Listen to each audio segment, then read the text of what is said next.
Are you kidding me? That's what? Yeah, every so often it happens that Ryan is right. 100% right. Not even a little bit right. Tucker Pullman, 2 points last game. No kidding. My man! Hey, neither does me running shirtless, but that turned out very well. Welcome to the PP1 Podcast. Hey, we're back. We're back. Back to talk. Back to talk Canucks. Back to talk NHL playoffs, pandas, and even level 1 John Cena. It's Ryan. It's Ted. It's the PP1 Podcast. How you doing, man? It's been a week. Good. It's been a virtual minute, anyway. Yeah, Because I did see you last week. Yeah, you did see me last week. I'm just starting to lose track of the days. I'm back to work here pretty soon, like in just under 2 weeks, and I'm still trying to do my best to not pay attention to everything. So you're gonna get back to paying taxes, so I don't have to support you anymore. Or? Yeah. No more freeloading. Yes. Hear that, babe? No more mooching. No more. I was gonna say sticking it to the man. I guess you're not really sticking it to the man if you're claiming EIA, are you? Yeah, you're sticking it to me. Yeah, I'm sticking it to my friends. Whatever. I've been paying into this pool for my whole life. Well, maybe not my whole life, but long enough. Yeah, time to collect a little bit. Hey, you know what? Sometimes people got to eat, right? People got to eat. Yeah. Yeah. So we went to a concert last week. Yeah. That was really. Thanks for coming. We got to thank our buddy Matt Ferguson for that. That hookup. That was a little strange scenario / circumstance on how that happened, but yeah, thanks Matt for things going wrong in your day. But at the same time, we're glad everything's semi-okay. Yeah, that was cool. Jesse Roper, I don't like you though, because now I think I'm addicted to him. Yeah. It's not good. It's really, really not good. I find that I'm needing to listen to it on repeat. My drive home now is Hurricane, the new Foo Fighters song, and there's that band Talk I told you about, their new song. And that DC Talk? DC Talk? No, Jars of Clay. Oh, okay. Unfortunately. No, it's good track. So it gets me going on the way home, and it puts me in a good mindset. And thankfully he told me what song was in his encore, so that kept me from losing sleep. So thank you, Jesse, for that. Appreciate it. That was a good time. Yeah, great venue. We saw some interesting things there too. Did we? We saw we saw some stuff. We saw there's the dude that had his cell phone up for his kid to that's right. The one song. And is that Ryan? Is that Ryan that's jumping on there? Yeah. Hi fellas, just waiting for a Rash to pop on so we can record too. You guys are a day late, by the way. And $1 short. Day late, $1 short. They're a Monday crew. It's not like anything was going on yesterday. Oh, right. There was game 7. Yeah, we're only 4 days late, 5 days late. We preempted the next week. Yeah. So anyway, sorry. So this guy has his phone out and he's FaceTiming with his, I don't know, 11, 12-year-old son. Must be. And, right in Toronto. I apologize. Good Mariners game out there, by the way. And his son, we can all see his screen. And he's facing the crowd, he's facing the band. Yeah, he's up at the front, and then so you can see what's on his screen because we're all behind him essentially. It's messed up. And so, we don't have pictures or anything, but his son's getting ready for bed in the bathroom, brushing his teeth, tarps off, as one would as a 11, 12-year-old boy. He's just hunched over the phone, yeah, cool. And we're is he taking a dump or anything? We're watching, maybe. This is not the most appropriate way to do things in a group of, a couple hundred people. It was funny. It was definitely funny, but it was a little bit, I don't know if, we have girls, so there's no way we would do that anyway, but not the most appropriate way to, share a concert with. Whatever. At the same time, it was pretty funny and the kid seemed to be into it. He's brushing his teeth. getting his jam on. So that's pretty cool. And so then he probably wasn't on the toilet then if he was brushing. no, his he teeth. wasn't. Yeah, at that point. I mean, hey, multitask, I suppose. And then we saw, or I pointed out, a fellow that looked like John Cena. Now I called him level 1 John Cena because I could see him. Because if you achieve kind of like Pokemon, if you get to like the final form of John Cena, you can't see him. So I thought that was kind of funny. And then I saw some, probably 60-plus-year-old woman absolutely smashed out of her tree. She was escorted off the property. And there was a homeless guy on the side of the street, and he was jamming out, and that was pretty awesome. It wasn't even up to 180-pound John Cena to get rid of the drunk lady there. Yeah, I don't think he would. She was schmammered. She was donkified. That is for sure. That is for sure. I will tell you that for free. It isn't free. Bo Horvat's contract and him getting knocked out of the playoffs. Yeah, that worked out really well. Really well. I mean, I still like Bo, but it's nice to poke. I mean, we're out anyway. The Canucks are out. I mean, that's a funny one, right? But it's like, wasn't he kind of only in that situation because management wasn't interested in locking him up earlier at a cheaper rate? It was, yeah. I mean, whether they made I guess let's look at it quickly, and we'll have other things to talk about too. Because I mean, they essentially did. They chose JT over Bo. I think. I feel like that was kind of how that worked out. I think if you were to sum it all down, boil it all down. Yeah. Is that still the right move, do you think? Like, if you personally, do you think that's still the right move now, having seen this season play out? I mean, they're both getting paid. Yeah. So I mean, money aside, player only, no contracts, just player only. And I'm having to choose between Bo and JT right now. I guess. Am I still connected? Can you still hear me? I'm getting all sorts of alerts. Yeah, you're good. You're good. Yeah. I mean, I think Bo would like. Bo's the natural center at the time. JT is probably the better player statistically. Mm-hmm. Not probably, he just is. Okay. And essentially they're getting paid, pretty close to the same. But one is significantly older than the other. So I think, that contract, that Vancouver contract, I mean, we weren't even into the contract yet, and there was already some crazy turmoil that was going on with JT. There's all sorts of rumors that they're going to be trading him. Yeah. I mean, I don't think you lock either guy up to that contract period. But I mean, like I said, they were in the playoffs, right? I mean, wow. But they were there. I mean, we weren't there. We don't have the circumstances to dog on a guy like JT like that, but. Yeah, man. I don't know. I think if I had to choose a player that was making that money, shit. I think it probably has to be Bo. Okay. But I'd rather pay it to, only because I don't want to pay 29-year-old, 30-year-old centers / wingers. We're not even sure that money. Hybrids. Yeah, and if you get the thing is, Ted, you get on the golf course, a hybrid's a pretty nice club to have. Yeah, I mean, it's kind of what they call them, rescue clubs, right? Not in your hands, apparently. Yeah, but not in mine, and I don't think Bo played the role of rescue club for the Islanders either. Oh man, we've just the references we've got here, the analogies. What am I looking for here? There's a word. I think he got it. The comparisons, yes. The comparisons. We're not getting English here. Very good so far. We are batting 1,000. I've got a few things that I want to get into. It's been an interesting week for me listening to other podcasts, not sports ones.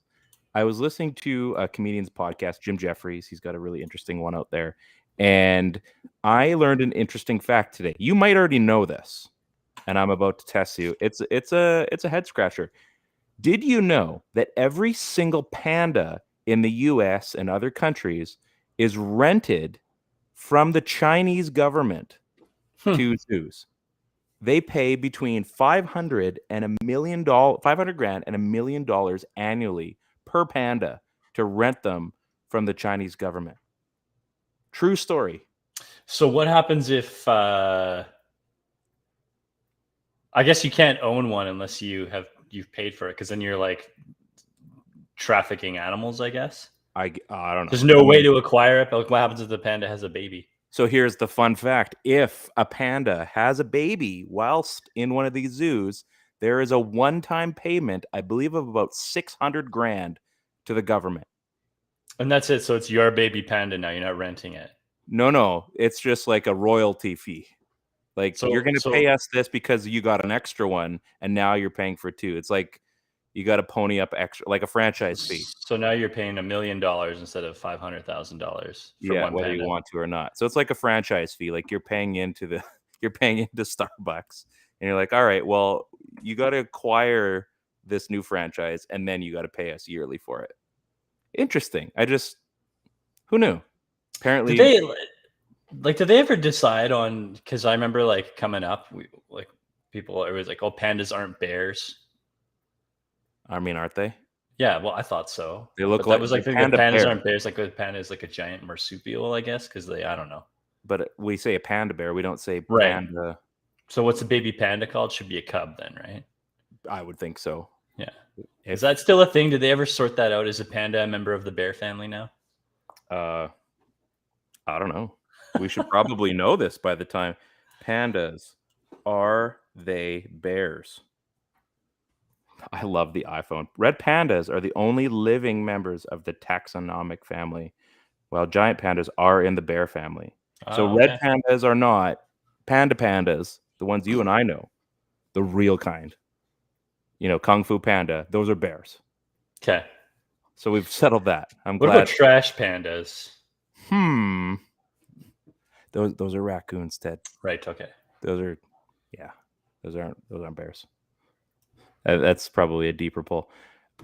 The Seattle Kraken are in the playoffs. They're in round 2. They're playing as we speak. They were down 1-0 as of the start of our show.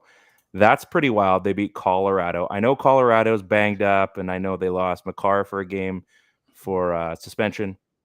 At the same time, it still went to 7 games, and they still beat Colorado. Colorado's still a very, very good hockey club. You can make all the excuses you want. Colorado still played a pretty impressive series. Seattle it happens. I mean, Columbus beat Tampa a couple years ago, right? It happens. I think that's pretty awesome. The Seattle Kraken are still in the Stanley Cup playoffs, which I think is a phenomenal story in itself. The fact that this is, their first real go at things, and things are going pretty well for them.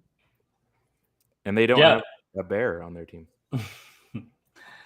Yeah, it's I mean, it's not an incredibly deep lineup of forwards. Oh no, that's what's in Colorado, right? I mean, that's like the like in Colorado, I mean, like that's kind of the crux, right? It was like when I was going to say when Vegas finally made the playoffs, but when Vegas made the playoffs in their inaugural season, just even that Vegas team making the season, they're literally taking bona fide NHLers from every single squad, right? It's not like the old days, like you get nobody. It's not like the Anaheim expansion where your fucking first round selection is Terry Yake, and you're going Are you trying to get your hands on a Guillet Bear? Oh yeah, so much shade at Terry Yake. I mean, Yake was fine. Whatever.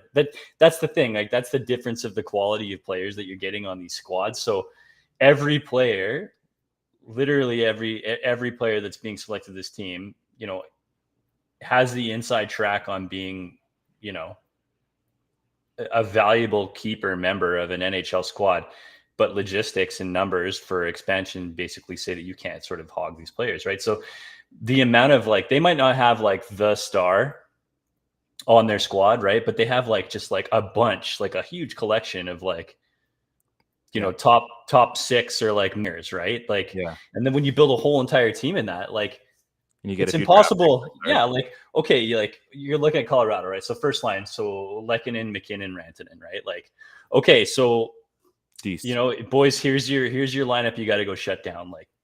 What's the next lineup? We can't handle them, right? Go because JT Compher, Lars Eller, and Evan Rodriguez doesn't sound nearly as scary, right? No, a little bit further down the list. Kadri and Landeskog was gone. Yeah, so they're not even a 3-center team, 2-center team, right? So now you're looking at Matthew Nieto, Alex Newhook, Logan O'Connor. And then the fourth line, you're looking at Malgin Newhook again, which doesn't make any sense. And then Ben Myers, right? So What are you supposed to do? It's very obvious that you're just going to sort of load all your eggs and shut down, especially if you have home ice advantage, to shut down the McKinnon line, right? Mhm. But like Seattle, and what makes that team so interesting is it's essentially 3 second lines or 2 second lines and 3 third lines. Like they're sometimes don't even know who their first line is. And so who the hell are you going to shut down? They don't even play them like that. Like, we had Coach on this show like 2 years ago, and he was talking about the fact that the types of players that they have their hands on now, you can really build a really even balanced squad to attack with. That must just be a coach's dream, knowing that whatever line is rolling, you can throw them out there and they're going to compete like these top end lines. So it's just depth, right? There's just so much depth there. Like there was in Vegas, who rolled all the way one year, basically just off of depth. They also sort of augmented that. They did. And they exposed the system before things could be figured out. And teams were smarter than that. We're still looking at a quality Seattle squad that's in the playoffs the very next year, where teams like Vancouver are struggling in what looks like the long winter, right? So yeah, I mean they got Matty Beniers, they've got Jordan Eberle and Ty Cardi. Yeah, who's. I mean, it's surprising. I think it's more surprising how depleted Colorado was after a cup winning year, right? Like you named a couple of them right there, guys that left, right? Like right off the bat. And so Kadri is Kadri, but he's an extremely valuable defensive center that takes so much pressure off of McKinnon, and having Eller there is nice, but it's not the same thing. And no Nichushkin, like, I mean, they were struggling. They didn't have that was, and I think depth. That was another thing that probably will get talked about a lot more as more news comes out. But that Nichushkin thing, I mean, we don't know enough to know enough yet, but that's going to be a pretty heavy subject once that comes to light. And I'm sure that rattles the team. That if we're just talking about hockey for a second, something like that, I mean, you've got a teammate that goes and does whatever he was done. We don't know for sure. And I mean, that shakes everything, because now you've got a guy that's gone and done something. You're having to answer these questions that you guys have no idea about, or maybe some people do. And you've got now a distraction, right? Personal reasons, no time team is what's listed. I don't even know the whole, like, what is the rumor out there that's going on? That there was something to do with a girl being in the hotel room, and okay, so we're hearing similar things then, yeah. Yeah. So again, like, scary stuff, obviously, and you add one more thing to it, which is it's gross, but you get into that kind of subject, and your job, we've seen this in football and we've seen this in other sports, like, you have literally one job, is to show up and do sports. That's all they're asking of you. Just be a team player for the next handful of months, and hopefully you get rewarded. That's it. I mean, at that point, that is it. Like, it's a lot more for you and I to get involved in that, but that's it. If you're an elite athlete, that's it. You just keep doing your thing. Just don't let the outside in. And, last year, hey, you're rewarded for it. You get a big fat ring and a nice check. What's not to like? And then you go and screw it all up. So it's bad news. So Seattle, pretty awesome. The Kings didn't get it done. I thought for sure that was going to happen, but good on Oilers. Cool. Well, if it's not this year, then it's next year. That team is going to be. They look dangerous, eh? Scary. I feel like the Oilers are lucky to get out of that shit. We're just talking about a team that doesn't have a ton of depth.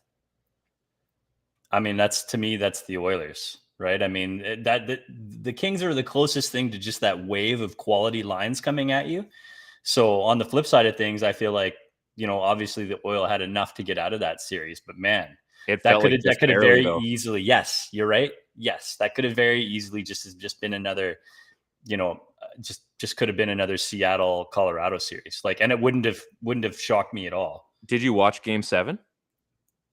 No, it was a heavy Kings presence in Game 7, and Edmonton, they were treading water.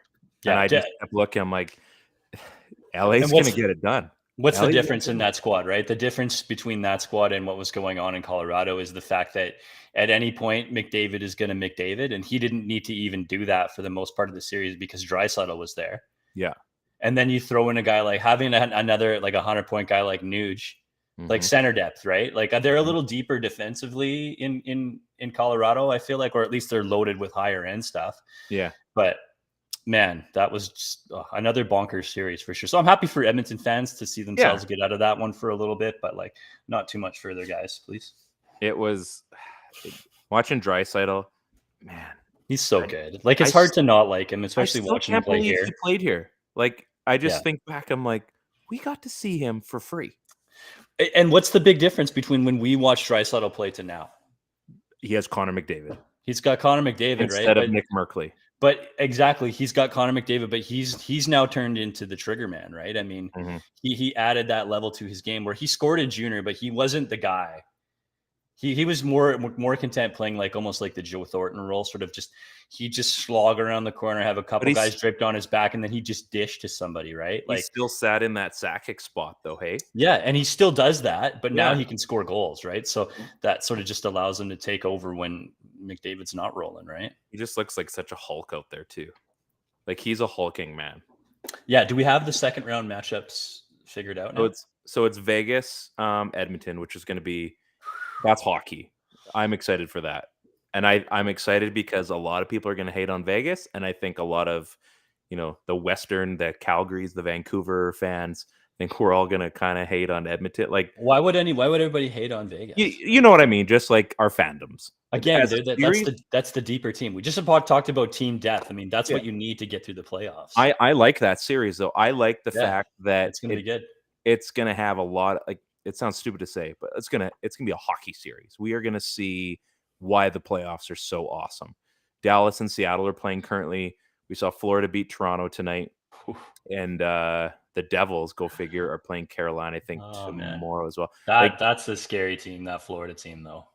They're kind of funny, aren't they? Like watching tonight. And the Leafs look pretty decent. They made it interesting at the end. Like not the score didn't change, but the game got interesting. And just watching Florida, and after they won Game 7, and it just keeps sitting in my mind with what Chuck said there. Just like nobody believed in us. The whole world had us losing, except for the guys in this room. And then you start watching tonight, and man, they looked plucky and they looked confident against a team that. I mean, I thought Toronto would have their way with them, and they still might. It's one game. But Florida looked pretty good. And they've got Officer Bobrovsky back there. All of a sudden, what if he has like his renaissance and comes back to form? It's entirely possible. And goaltending, as we know, you could have a bad series and your goaltender wins the rest. You might have to win 2-1 for all of your wins, as long as you have a goalie that keeps out the other goal, right? And Bob, I think, could do that. And it's entirely possible that Florida. Well, who's the guy? Who's the fucking goalie in Jersey? What the hell is his name? It's not Mackenzie Blackwood anymore. No, I don't know. You're asking a lot of questions. I'm gonna look it up. I'm just gonna look it up. It's obviously we don't follow these teams 100%, right? So I get not paid to watch other teams, Ted.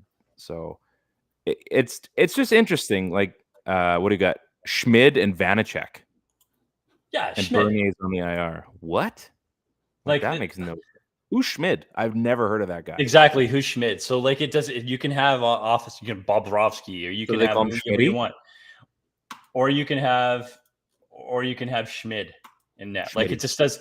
It doesn't matter, right? I mean, I'd call him Schmitty.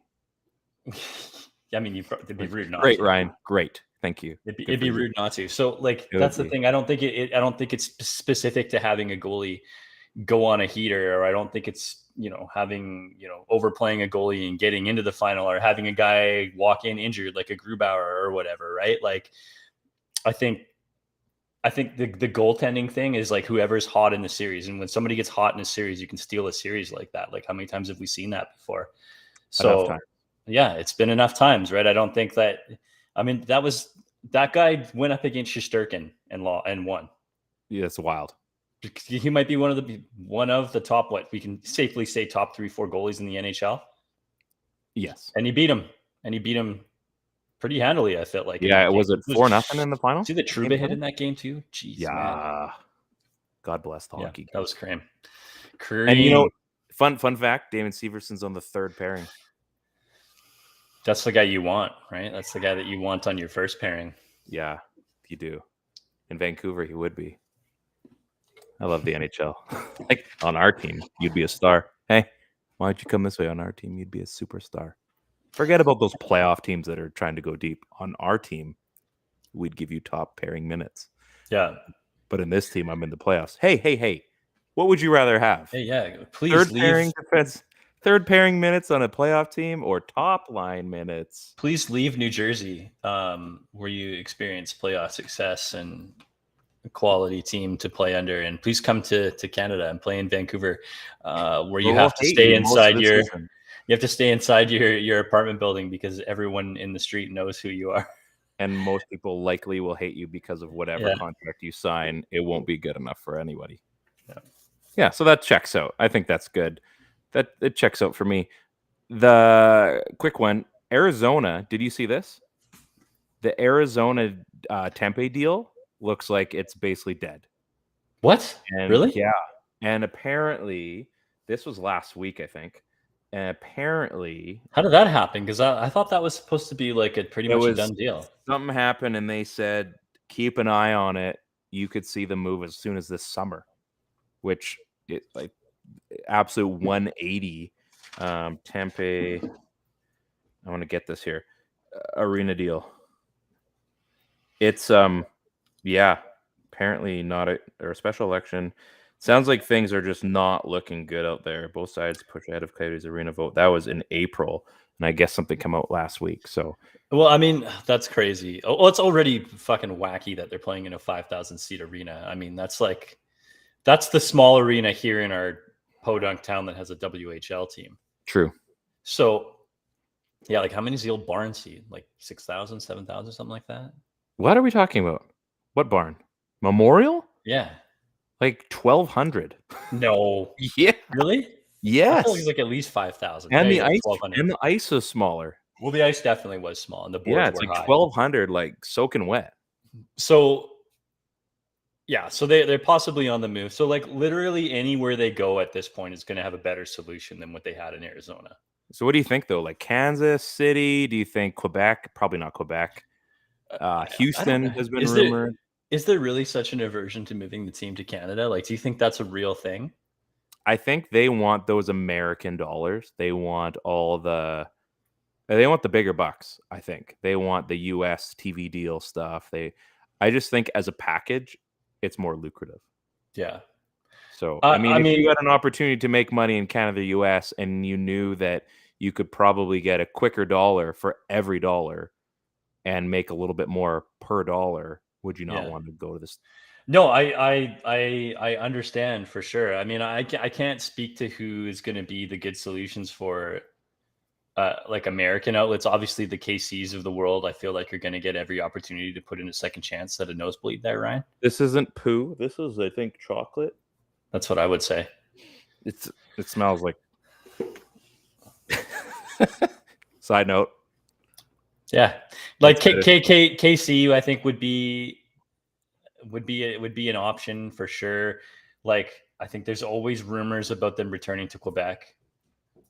See, I don't get why they're so adverse to going back to Quebec. They have a brand new 20,000 seat stadium.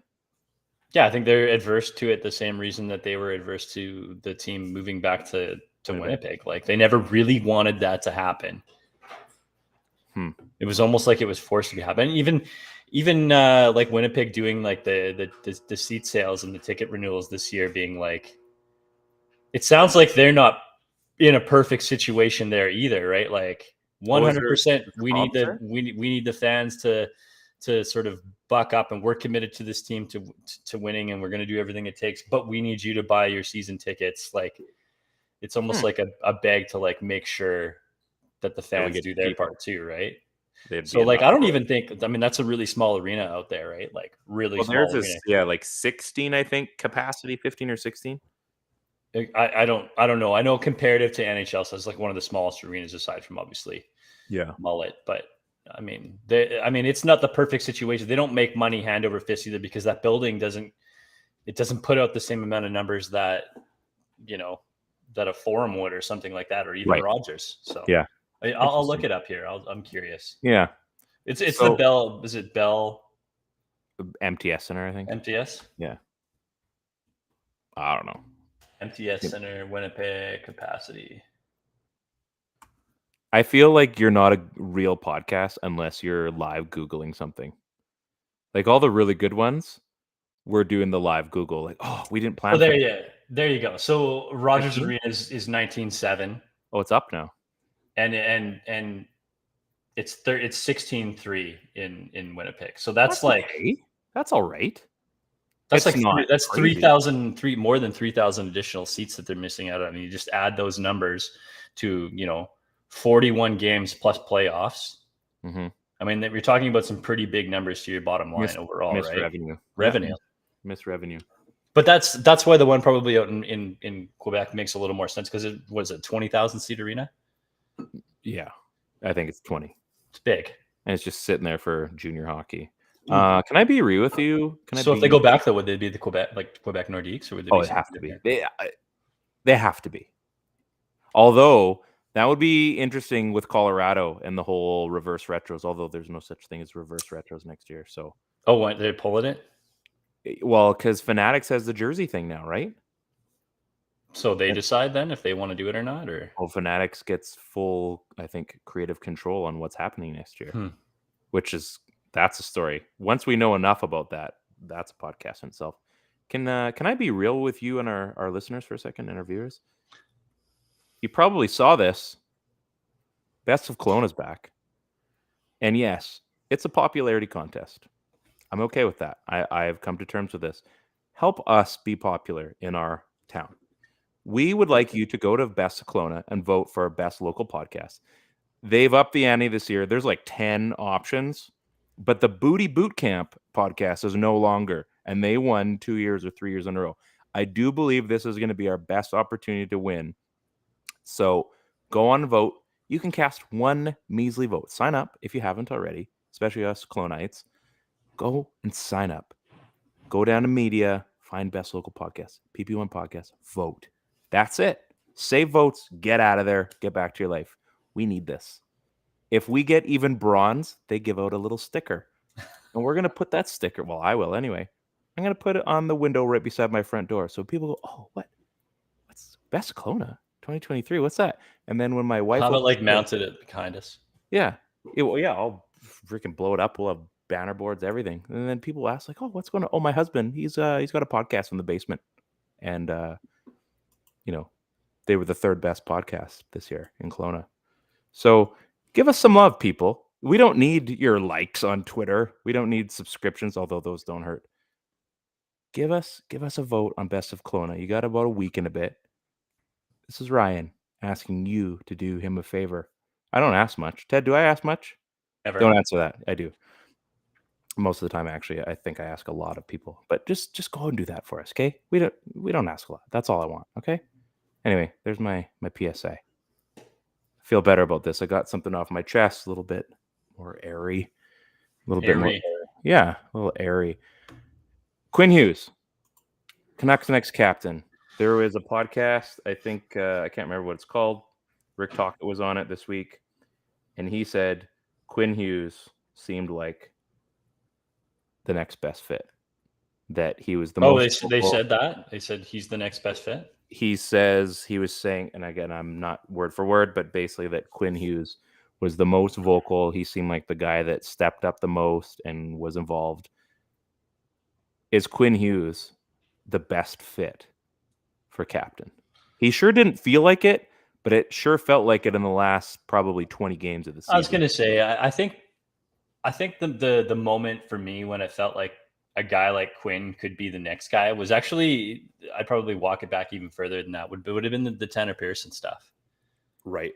I think so. Even when the team wasn't seeing success, he was the guy that sort of stepped in and said, there's some issues here with how his medical attention is being hammered. He he did that in the public media and was sort of vocal about how just sort of crazy things were in Vancouver at the time. And that message doesn't come like specifically for him, right? That probably comes from a multitude of players within the locker room who are really feeling that, and they're sort of on him. And I think sometimes it's like up to a captain to decide whether or not he's sharing those things, or maybe they need to share it sort of indirectly from the players, or maybe it's something the coaching staff might want them to deliver. But like, I think it takes like a leader to want to be able to do something like that, even if you're not a guy that has a letter on your jersey. So that was probably like the first hint at the fact that, because we kind of felt that out of who's left and who's available, that it's probably going to be him or Petey.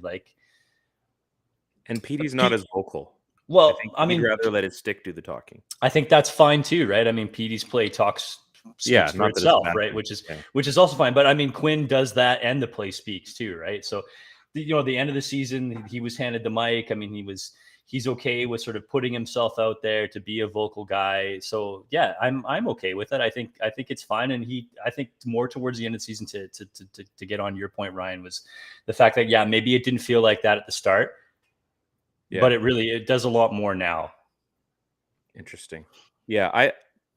He felt like the weird option as a captain. Like he doesn't look like a captain, but it doesn't matter, like, right? It's how you command the room. And I get that, but it's interesting that he stepped up, and I think he's as a player, like we've always had the chat that, most of the time it ends up being your best player. Most of the time, it's not always, but a good chunk of the time, it's your best player because the guy that leads by example, right? He's the guy that's putting up the points on the board. He's the guy that's rallying the troops, and I think Quinn Hughes does a pretty damn good job of that. Of all those things. And he stepped up vocally. And I think he has a coach that has his back, but has seen, what he's able to do on the ice and what he's able to kind of do on the back end. It's a good fit. I think Pettersson's going to have an A regardless. And I think getting Quinn Hughes on there, it'd be a neat fit. When was the last time we had a defenseman as a captain? I don't know. Have we ever had one? I don't know. Anybody listening, watching? I'm trying to think. Like, it's been forwards. It's been a goalie. We've been every position, but Linden, Naslund, Mess. Maybe Connor Bedard is our next captain. He's not a defenseman. He's not a defenseman. That's not fair. That's worse. You just ruined it. Or you want to get that Spider Soul? Let's put this. Or is that Spider Soul. So boys, tuning for the first time, have we played fantasy yet and broken down how the team will look if we win first or second in the upcoming draft lottery, like line by line and team trajectory? So I think everybody's read the odds and percentages right now. I think we have 3%, a 3% chance, and like a 3.65% chance of winning the second overall pick. Equally impressive. I think we actually have a higher pick of winning first than we do of moving down one spot. So it's very possible that we could get 12th overall instead of 11th. Because that'd be like a really Canuck thing to do. So yeah, have we talked line by line about it yet? No, I don't know how much the trickle down affects this team if past the first line. If we do get a guy like Bedard, obviously he's playing, or Fantilli. Yeah, obviously he's playing like night one. Yeah. He's slotting in right away. And I think that probably puts a guy like probably a Nils Oman in jeopardy of losing his spot as the 4C currently. I think that the team probably still wants to try to go out and correct what's going on in the 3C spot. That leaves, that probably frees up Miller from having to play center number 2, and probably just puts him on to Pettersson's line full time to add the trickle down. But we still got to find room for a guy like Höglander on this squad. I think they're not going to want to give up on that a little bit too early, right? Unless he becomes a valuable chip at that point, right? Yeah, I mean, the only other guy could be a sweetener. Winger. Like Mishkov is a winger, so that's they're not going to pick him. They're not going to pick him 1 or 2. I don't think, right? I think if you're in that position, like you've got a Kuzmenko, do you go after another Russian winger? Well, maybe. I mean, that's. I mean, if you're in the spot, I suppose. Yeah. I mean, I don't know. this is one of the teams that's now become like a solid team for drafting. So good question. But it is one of the teams that's now like sort of getting their hands on a bunch of Russians and sort of finding that. I mean, Washington was kind of that team for years, but yeah, I think both Fantilli and Bedard slot into this lineup night one, day one. You think Bedard's gonna be that good though? I think he's going to be great. Yeah. Okay, just checking. I mean, Oh, come on! He's going to be a lot better than Lafreniere. So I'm poking the bear. Yeah, he had 0 points. Hey. Yeah, crazy. So great trade prospect right there. Yeah. Someone once told me that Lafreniere was a generational talent. So well, he's of a generation. He's of a generation. I'm also a generational talent. So that probably I think that probably affects Nils Oman, and it probably affects I think we brought that Miller up the most, right? Month. Yeah, I think we've brought that up like once a show. I think so. That's great.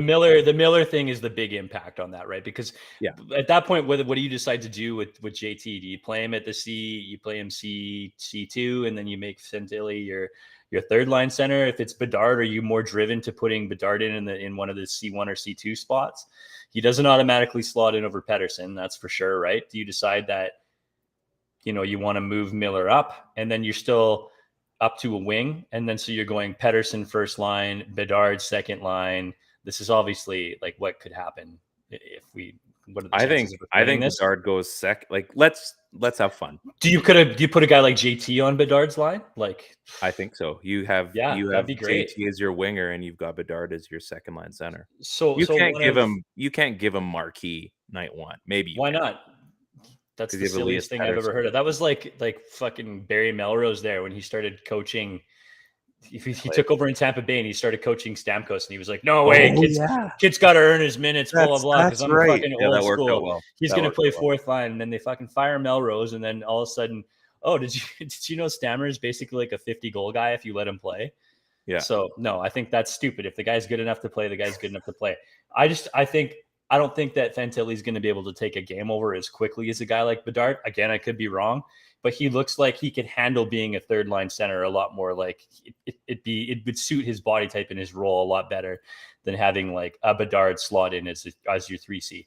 Plus, you could do a thing like put JT on his line, or put JT with Pettersson, and then your problem still is out there that Oman becomes your fourth line center, or rather stays your fourth line center, and then you have to go out on free agency and look for a 3C spot. So what about what's his pickle? Mikheyev. He's not a center though. Oh, he's a winger. Yeah, sorry. He's not a center. I mean, he can play both wings, which is great. And if we got, who was it wrote the article on Canucks Army like this week, like just a couple days ago, like if the version of Mikheyev was the busted up tendon and ligament version of Mikheyev. I saw that. Yeah. What? I mean, we haven't even seen the best of Mikheyev yet, and he was pretty fucking good while he was here. And that's the guy that, in my money, a healthy Mikheyev is the guy that we want on that first line with Pettersson, because that's the dude that's going to play the Burrows in that role and just going to go hunt down pucks in the offensive zone and get him to PD. Like an Anson Carter, but faster. Well, yeah, different than Carter, right? Carter was just such a trigger man, but yeah.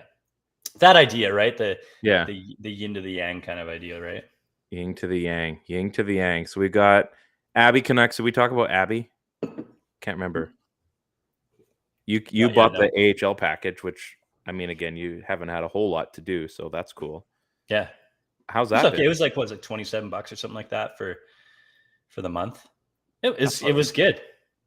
What have you noticed? Because you're now my AHL insider. Because, I mean, can you really rely on Chris Faber? Probably. I would say it's pretty reliable, yeah. I mean, just because he's there and he interviews the guys on his show, like, that's great. But I trust the guy I know that is in my city that can see the same game, just like the rest of us. What have you noticed about the Abbotsford Canucks that maybe we didn't see? Because I know Lannon's down there now, right? Yep. And who else? Oh, I mean, Hoglander's had a pretty decent season. Like, what have you seen so far? I mean, it's been a rough start, obviously, to the second round. What have you seen, though, with Abby that you like going into, regardless of what happens, that you like going into next season for the guys that may be cracking the lineup finally? I think it. Okay, so again, it's not easy to compare it because we haven't watched. Like I haven't watched a lot of Abbotsford Canucks hockey, so it's a 2-game sort of microcosm of like what the whole season has looked like. But it is pretty structured hockey. Like I did get a chance to watch some Utica Comic games, and there was a lot of sort of running around, and it was very sort of bogged up through the neutral zone. And this team, the way they were moving around, looked a lot like this Talkett's team did in the late half of the season, where you could sort of see them turn on forechecking and really this sort of attention to detail and really supporting the puck with one another down low.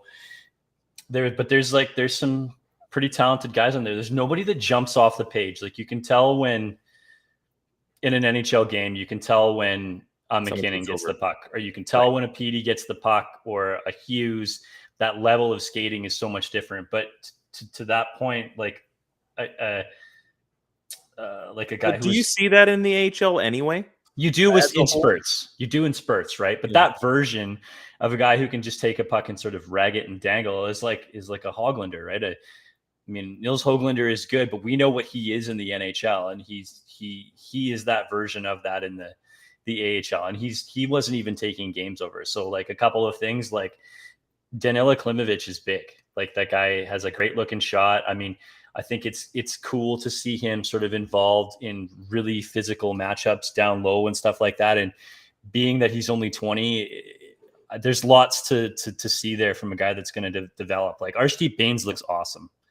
Like not a ton of offensive chances, but got it done offensively when he was killing penalties, which is pretty cool. I thought Linus Karlsson is obviously a guy who's got some NHL quality skills, but he doesn't look like he's that fast. Like again, I know it's playoff hockey. I know the refs kind of put the whistles away. Oh, except for last game when they is that like something that could be worked on in the off season? Like, is that yeah? I mean, I think Bo Horvat proved that, right? I mean, I don't think he was known as a strong skater, and I think the Twins as well. And then going to skating coaches, I don't think it's anything about saying like, look, I'm a slow AHLer.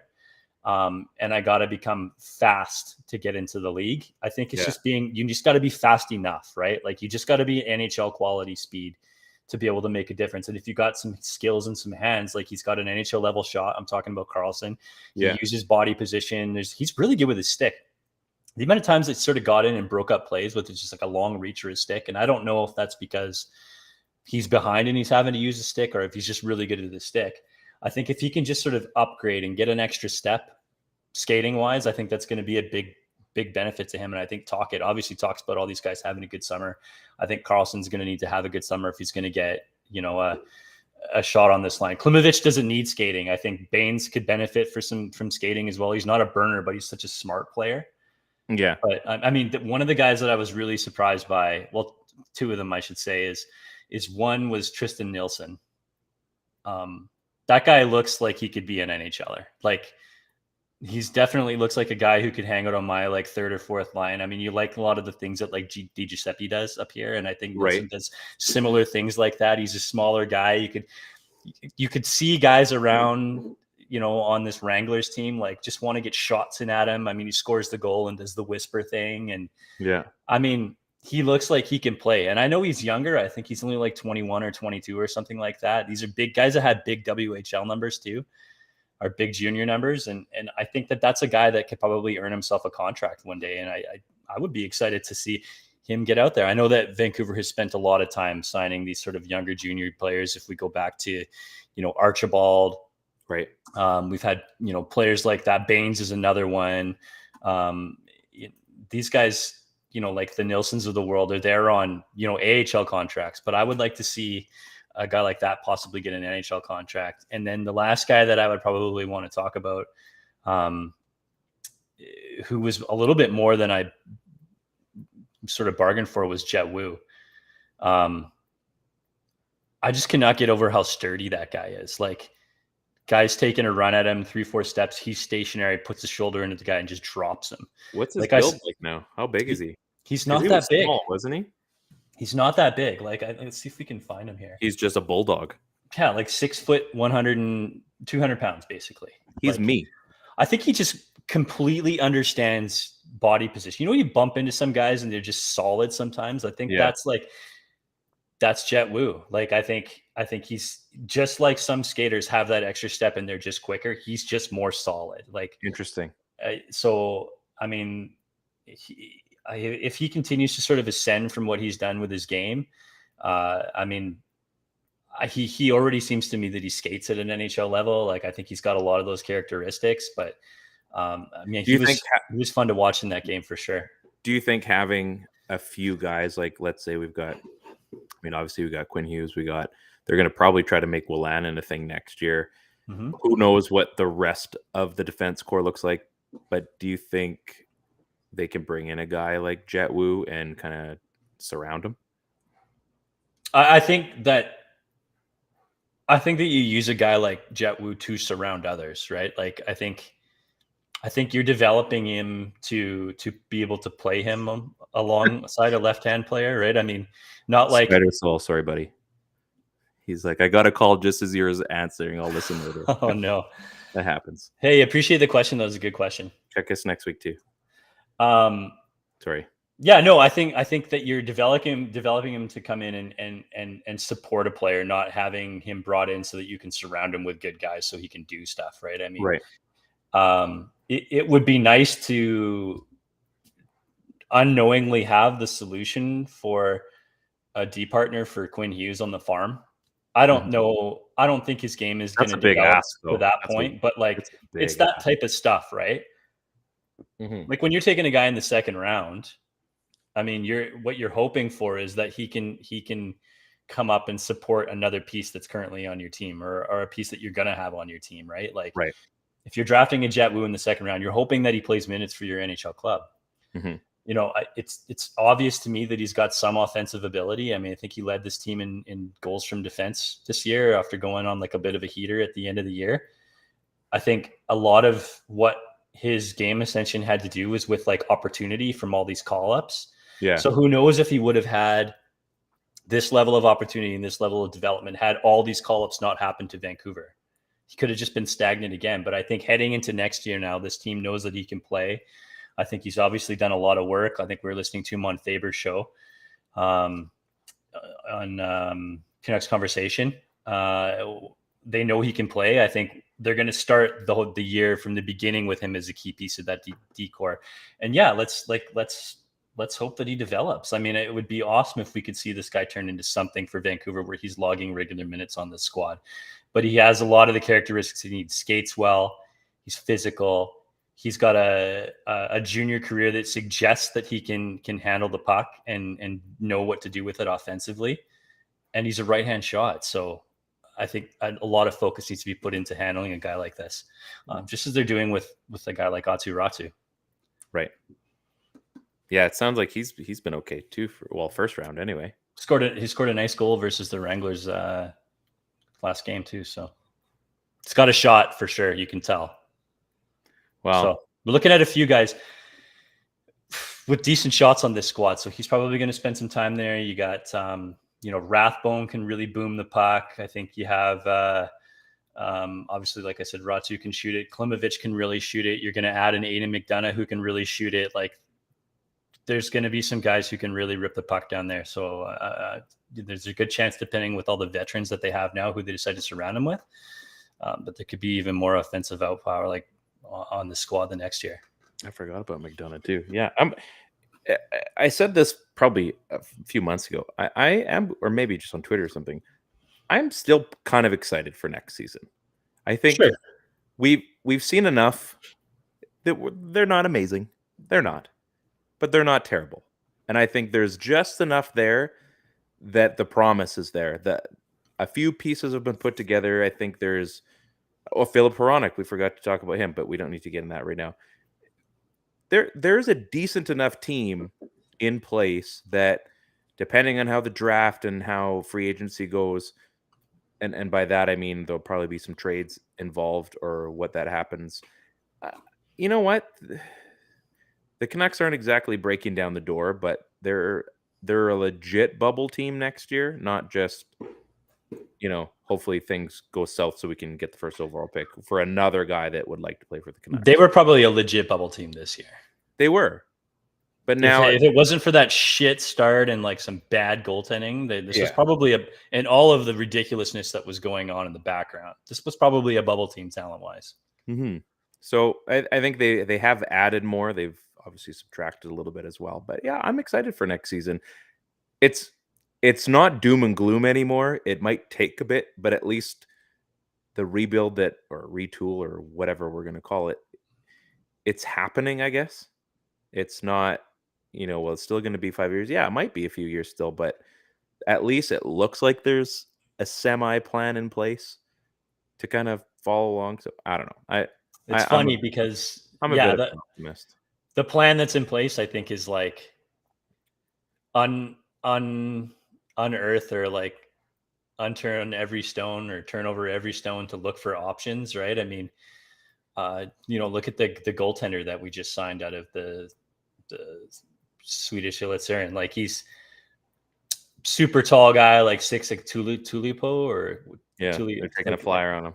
Yeah, I mean 6'6", 230 pounds. Like, he's athletic. He looks like he's a Canucks goaltender. He looks a lot like Jacob Markstrom, right? I mean, they're still stubbing their toes on the same rocks they're turning over. Yeah, so they're doing stuff like that. I mean, like, they're going hard in college free agency, harder than they have in previous years to go after guys like Max Sasson and Akito Hirose, and like, it's looking like Hirose, I mean, if he does anything like he did at the end of this season, is going to play big minutes for the squad next year, right? I mean, there's another quality player. I mean, that if I'm Jack Rathbone, I'm concerned about that.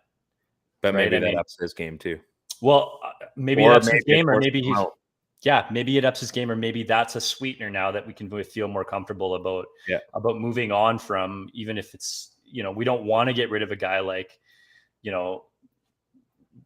like a Rathbone, but if it's like to move something and then you also get a Rathbone to help it out, maybe that's how they move a little bit of money, right? I mean, you've got to sort of take and give up something to get something, and if getting something is cap availability, then that might be how it has to work, right? Legal laundering, basically. Yeah, the plan for a lot of this is sort of wait for contracts to expire, unfortunately. So everything else that you can do possible, you need to be doing those things, right? And I think that's one thing they've been pretty good at this year that I would definitely hang my hat on if I was this squad, is that they've done a really good job at unearthing NHL talent. Nils Oman was another one. Dakota Joshua. I mean, there's a long list of players that contribute to this team, right? I like Dakota Joshua. Me too. I didn't need to be said, but I still said it. I like him. He's fun. I like him a lot. He's really good. Big, physical, goes to the net, hands in close. Like, I mean, what happens if that guy adds a step to his game? He's meat and potatoes, but not the potatoes picture I sent you today. You sent me potatoes? No, I didn't. Oh, gross. Check your Instagram after the show.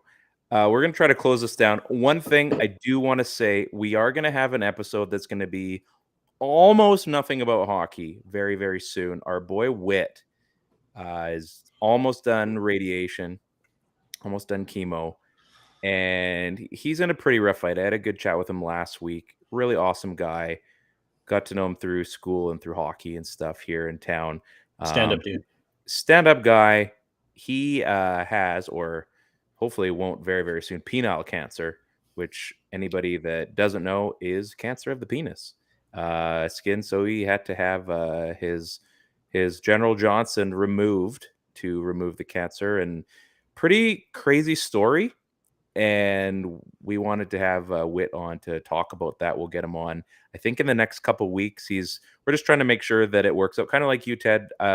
Just make sure that he's kind of recovered enough, that he's got enough wind in his sails to power out as long as possible. And I mean, we don't have a huge following, big enough, I guess. And just to get his story out and to basically educate, I mean, we have definitely a male following, to educate the guys that don't know what's going on, and maybe to catch these things if possible sooner. It's pretty hard hitting stuff, but I mean, he's our guy. And I mean, any chance that if this can be a vehicle to spread the word on something like that, by all means, like the floor will be his. So in the next, I think 2 weeks was the plan anyway, to have him on. So that's going to be super awesome. Again, great guy. Loves his Canucks just as much as we do, hates them as much as we do. And but he's got a story, and I can't wait for him to tell it, because it's pretty heavy stuff. He's got a Facebook group you can kind of follow along, but he'll get into it, and you can kind of see the personality the Wit is. So selfless. Like, I think he's done so much for this town specifically when it comes to off ice hockey stuff. And you know, every town's got a big ball hockey community, and what was a big part of that here too. So even when I was in the hospital, I was there for 5-6 days, and I got daily texts from Wit checking in on me, seeing how things were going. You know, he's in the hospital. Hey, buddy, I have chemo today. Can I stop by, bring you anything, do some lunch or something like that? Let me drop off anything you need. Let me know, and I'll bring it to you, kind of thing. So he's got his own stuff going on. He's working hard in those battles, but he still has time for other people, which is, I think, kind of speaks to the kind of person that. Oh, and he's got a family too. He's got young kids and a wife and everything. So he's fighting the fight of his life, along with being a dad, being a family guy. So. Pretty awesome stuff. I can't wait, because I do think it's going to be pretty impactful stuff. And I told him, like, I don't want to be selfish and say, like, oh, come on the pod. Like, we just have an opportunity to get a voice out, and I think if he could be on a ton of shows, I think that'd be great. So this is one thing, and he wants to be an advocate for this. So I do hope he gets through it, and that obviously we can have him on here and maybe talk a little bit of Canucks hockey, which probably will dull the mood, I'm sure. And but get him on and talk about what he's got going on. So anyway, stay tuned for that. That's going to be an exciting one. So stay tuned. That's about it for me. I went through my whole list. We somehow talked Canucks, and they haven't been playing for what, 3 weeks? How did we do that? Something like that. Yeah. That's wild. But we got to talk. I'm going to try to get some Jesse Roper as the lead out song. So you won't get it on the video version of this, but the podcast, Ted will decide what song we go out to. So I was looking at that. So we're just talking about them unearthing college prospects. Oh no, another one. Max Sesson, Vidal, and then the guy says, "I'm not really familiar with Max's game, although I know a lot more about Vidal." pretty fucking clutch, little Vidal Sassoon. Yeah, it's good. Genius. Well, there you go. Did you learn anything today, Ted? Nope, don't think so. Well, that's a shame. Yeah, it's a shame. I really thought the panda thing was going to be the. Oh yeah, the panda thing. Only red pandas. Red pandas are no. Not I gotta go look at my panda taxonomy now. You can have a full 800 word blog genus, post. Class, species. Yeah. There you go. Well done. Well played. Good to have you back. Sorry everybody for missing last week. You can blame Ted. And also me crashing another show and not making that happen. Sorry, James. Whose show was that? What show was that? So that was Blackballed with James DeFore. So I go on. He's like, oh, hey, Rye. I'm like, hey, man, we're just trying to set up our show. Just trying to go. I thought we were able to do 2 shows at once, just privately record.